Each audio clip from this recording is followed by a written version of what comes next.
1000 ಬಾರಿ ಜಪಿಸಬೇಕು ಅಂತ ಹೇಳಿದ್ದಾರೆ ವಾದರಾಜರು. ಆದರೆ ಅರಸನ ಆಡಳಿತದಲ್ಲಿ ಸಾಕಷ್ಟು ಜನ ವಿದ್ವಾಂಸರಿದ್ದರು, ದೈವಜ್ಞರಿದ್ದರು, ಬಹಳ ಜನ ಇದ್ದರು. ವಾದರಾಜರು ಹೇಳುವ ಪದ್ಧತಿ, ಅವರು ರಚನೆ ಮಾಡಿಕೊಟ್ಟಂತಹ ಈ ಸ್ತೋತ್ರದ ಬಗ್ಗೆ ಕೂಡಲೇ ಎಲ್ರಿಗೆ ವಿಶ್ವಾಸ ಬರಲಿಲ್ಲ. ಅವರೆಲ್ಲ ಹೇಳ್ತಾರೆ, ಈಗಾಗಲೇ ರಾಜನಿಗೆ ಸಂಪತ್ತು ಬರಬೇಕು ಅನ್ನೋ ಕಾರಣಕ್ಕೆ ಬೇರೆ ಬೇರೆ ರೀತಿಯಾದಂತಹ ಪಾರಾಯಣಗಳನ್ನು ಮಾಡಿಸಿದ್ದಾನೆ ರಾಜ.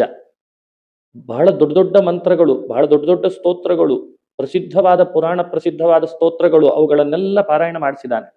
ಅವ್ಯಾವುದೂ ಆತನಿಗೆ ಫಲ ಕೊಟ್ಟಿಲ್ಲ. ನಮಗೇನು ನಂಬಿಕೆ ಬರ್ತಾ ಇಲ್ಲ ಅಂತಂದ್ರಂತೆ. ಮನುಷ್ಯನಿಗೆ ಫಲ ಕೊಡುವ ಮಂತ್ರಗಳು ಹತ್ತಿರದಲ್ಲಿದ್ದರೂ ಫಲ ಕೊಡದೇ ಇರುವ ಹಾಗೆ ಆಗೋದಕ್ಕೆ ಈ ಅವಿಶ್ವಾಸವೇ ಕಾರಣ. ಫೇತ್ ಅಂತಾರೆ ಅದಕ್ಕೆ. ಇಲ್ಲಿ ಅವರಿಗೂ ಕೂಡ ಬೇರೆ ಮಂತ್ರಗಳನ್ನು 1000 ಬಾರಿ ಜಪಿಸಿದ್ರಿಂದ ಫಲ ಕಂಡಿರಲಿಲ್ಲ, ದ್ರವ್ಯ ಬಂದಿರಲಿಲ್ಲ, ಹಣ ಸಂಪಾದನೆ ಆಗಿರಲಿಲ್ಲ. ಹಾಗಾಗಿ ಅವರಿಗೆ ಅವಿಶ್ವಾಸ ಬಂದಿತ್ತು.